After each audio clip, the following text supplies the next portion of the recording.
Bonjour à tous et bienvenue dans notre podcast théologique. Je suis Sophie, votre animatrice. Aujourd'hui, nous méditons l'apparition du Christ ressuscité juste avant l'ascension, selon Luc 24, 50-53. Je lirai le texte biblique et poserai les questions, et Paul, théologien, nous guidera dans une analyse christologique, ecclésiologique et patristique. Puis il les emmena jusque vers Béthanie, et levant les mains, il les bénit. Or, comme il les bénissait, il se sépara d'eux et fut emporté au ciel.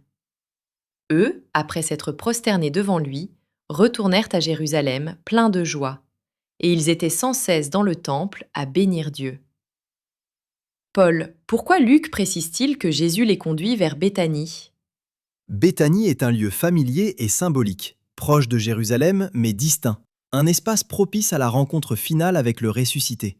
Saint Jean Chrysostome commente : Le Seigneur choisit Béthanie pour que le départ vers le ciel soit marqué par la proximité humaine et la sanctification du lieu. Homélie sur Luc 112.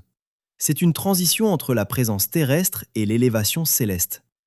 Quel sens théologique revêt le fait que Jésus lève les mains pour bénir ? Le geste de bénir rappelle le sacerdoce du Christ et la transmission de la grâce.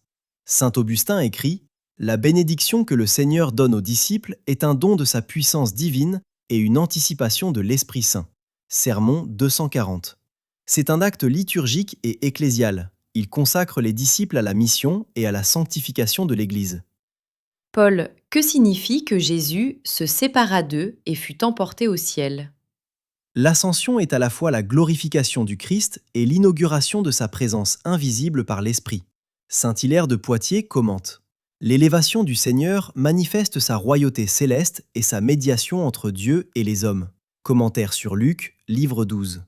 Elle inaugure la vie ecclésiale dans la perspective de l'universalité de sa mission. Et pourquoi les disciples se prosternent-ils et retournent pleins de joie à Jérusalem ? La prosternation est un acte d'adoration et de reconnaissance de la divinité. Saint Jean Chrysostome commente : La joie qui remplit les disciples montre que la foi est fondée sur la vision corporelle du ressuscité et sur l'espérance de la gloire à venir. Homélie sur Luc 113. Cette joie devient missionnaire. Ils restent dans le temple à bénir Dieu et à persévérer dans la prière. Que nous apprend cette scène sur la fondation de l'Église ? Elle montre que l'Église naît dans la prière, la bénédiction et la mission confiée par le Christ. Saint Ambroise écrit : L'ascension est le point de départ de l'action apostolique. Les disciples glorifient Dieu et deviennent porteurs de la bonne nouvelle. De Officiis Ministrorum 2, 22. Ainsi, la résurrection se prolonge dans l'ascension et l'expérience ecclésiale quotidienne. Paul, synthèse. Ce passage affirme : 1. La glorification du Christ dans l'ascension. 2. Le geste de bénédiction comme transmission de la grâce et mandat apostolique. 3. La prosternation et la joie comme réponse appropriée à la vision du ressuscité. 4. La fondation ecclésiale sur la prière, la mission et la bénédiction divine. 5. La continuité patristique. L'ascension inaugure la vie ecclésiale sous la conduite de l'Esprit et la présence invisible du Christ. Merci Paul.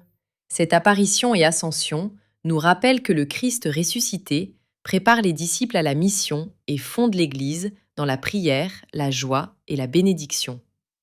Merci à vous, chers auditeurs, pour votre écoute.